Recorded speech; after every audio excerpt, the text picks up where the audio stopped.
Maybe he could give them like a theme that they could follow or something. So Vonnegut goes to this meeting with Jefferson Airplane, Paramount Asset Group of San Francisco.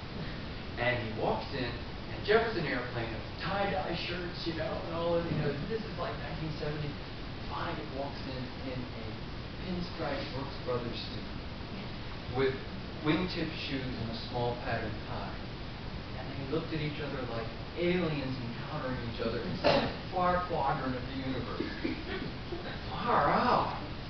Not what they were expecting at all. Vonnegut said later the vibes were so bad you had to get out of it. Because they had nothing to talk about. Their worlds didn't overlap at all. And later on they wrote him an apologetic letter. Sorry, man. This wasn't what they were expecting. One time he went to West Point to talk about his novel, and a cadet came up afterwards and said, "You can't be Kurt Vonnegut." Because I am. Because it was just not the guy that they thought were writing these books. So that was part of the mystery of Vonnegut, the difference between the professional, hard-working writer who spent every day at the typewriter and the characters like Kilgore Trout and Billy Pilgrim who walk out of these pages. Very unusual characters, a different view of life. Well, I'll tell you about the last time I saw Kurt. I saw him in March of 2007, and I had an appointment to see him several days in a row. And I saw him on Tuesday, March, that was the 13th. We had a good talk. I recorded him, but I could see that he was getting very, very tired. He had had a difficult winter. And Kurt was a chain smoker. He lit one Pall Mall off another. He was really, really thin. I mean, his ankles were like broomsticks. You could put your fingers around his ankles like that. He's a tall, attenuated man. So I came back the next day and talked to him for a couple of hours. And I could see he was exhausted. When I walked in, his arms were out like this on the couch. He was sitting up, his arms were out, and he was playing with a breath between his teeth. And we talked for a while.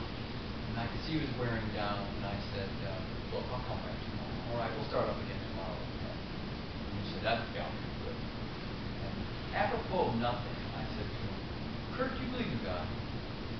Because in his books, he seems to be an advocate of atheism, and at other times he says, I am a Christ-worshipping agnostic. He will quote the Beatitudes in his books, and another time his characters shake an angry fist at God and say, what's the big idea? He seems to have this beef with, with the divine powers that rule us all, and some people's imaginations rule us all. So I had to ask him, do you believe in God? And he said, well, I don't know. Well, who could? So I left him. About 2 hours after I left, he took his little dog out, curled out. Almost like the character does in Sirens of Titan. Remember the character Winston Rumford, Niles Winston Rumford? He gets caught in a time warp out in space, and every 7 years he reappears on Earth walking his dog, which is where he was when he got caught with his time warp. So every 7 years he reappears, he's there for about 35 minutes, and he disappears again. So Kurt went out to give his little dog a walk a couple hours after I left. As he was going down that steep flight of steps, he tripped over the leash, pitched forward, hit his face on the concrete sidewalk, went into a coma. When I came back the next day, he was in the hospital. He had a severe brain injury, and they expected him never to recover. And lo and behold, a month later, I was in an airport when I saw a headline that said, Kurt Vonnegut, American novelist, dead at 84. So that was Kurt's last conversation with anyone outside the family. And the interesting thing is that in 1975, Kurt wrote a letter to his wife Jane that said, I have this recurring premonition that I'm going to be killed by a dog. So that's my life of Kurt Vonnegut. And if you have questions about his life or his books or the nature of writing nonfiction, please ask. Yes? Did you know that you were the Jeopardy question last night, the final Jeopardy question? I heard that. Yeah, a friend of mine have been writing. You were on Jeopardy! I wasn't on Jeopardy. Right. The question was, in 2011, this biography of an American author used one of his favorite phrases, and so it goes. Okay? got nobody got it. And one of them was an English teacher. Yes. Will you talk a little bit about the fact that, from what I gathered from the book, you really did not get any help from Jill and his son? Right. Could you speak a little bit about that? Yeah, you know, whenever you enter into a family where a lot of the members are still living, you enter into family dynamics. And I mean, I told my wife early on, I said, we're going to be living with, the Vonnegut's going to be living with us now for a few years.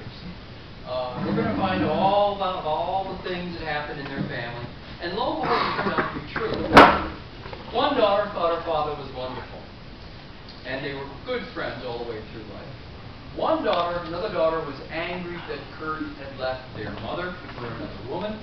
And as she told me, I want my dad busted. The son, Mark, never had a satisfactory relationship with his father. They weren't on the same wavelength.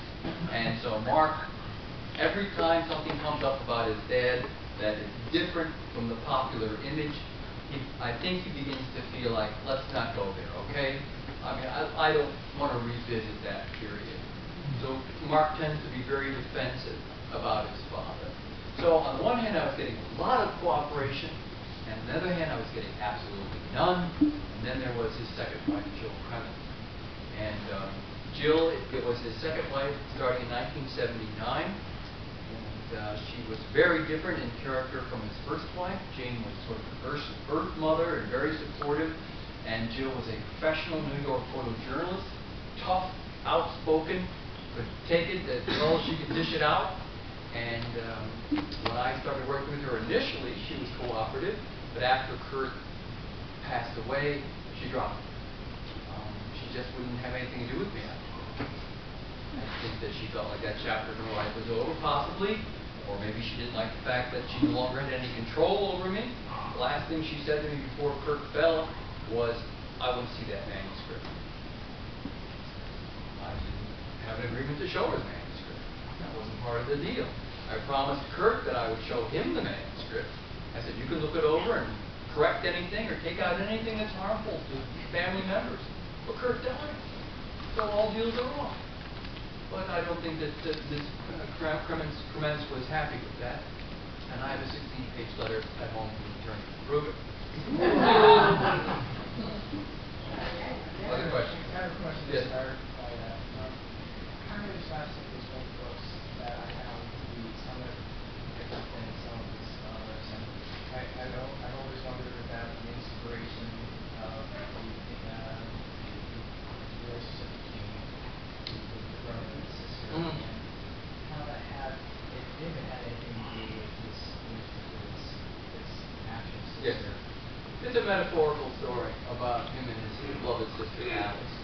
He felt like Alice understood him, Alice loved him unconditionally, and they shared this off-beat sense of humor. He was Alice's in-house jester. And while all these boys in the neighborhood found her very attractive, very, very eligible, Kurt had a special place in her heart. So I think twins in slapstick are just an extension of the kind of, almost like the secret language that twins have. They develop their own world. I think he felt that with that one. He said that he was writing his books for Alice, that as he would type, he would think, oh, Alice would love this. Alice would think this is fun. And I think when Alice died very suddenly of cancer in 1958, I think he felt that he was even more alone than he had been before. So, yes, it was a very sad period. Yes. No, well, he adopted a child. They adopted a child when he was 60. Her name was Lily, and she's out in Los Angeles. She's married. I did a little bit, but once again, I think if you're going to be a successful biographer with living people, you have to have your antenna up all the time. And Kurt, I think, dropped a heavy clue when he gave me the names and addresses of his children that I should talk to, but he didn't include Lily. And then later on, when I did get to talk to Lily, at first she was open, and then later she canceled her appointment. So I have a feeling that Lily, being very, very young, when I talked to her, she was about 18, I think she was still under the sway of her mother, and I didn't want to jeopardize her relationship with her mother. Kurt's earlier kids are my age, you know, and they can say whatever the heck they want. But Lily was not even 21, and so I didn't want to put her in a real tough spot. Other questions? Yes? He spent some time in like this scene, some being late for science fiction. I think he did want to put that more. Yes. So how did he fall into being published by genre? Well, genre magazines were, when you say genre, do you mean like Collier's Lady Holmes Journal or Astounding and Amazing? Yeah, obviously magazines. Those were the only magazines that would take his edgy ideas. He complained to his agent. He said, look, you know, I want to discuss things like the Cold War, and I want to discuss, you know, scientific advancements, but Collier's won't take those stories. And so his agent told him, look, the reality is there are tiers of magazines in this country. Collier's Ladies' Home Journal, they pay really well, but they're coffee table magazines, and they want John Cheever type of stories. The types of stories you're writing, talking about, pay a penny a word, and yeah, they'll run. So Kurt had one foot in the world of unconventional fiction, and one foot in the world of very conventional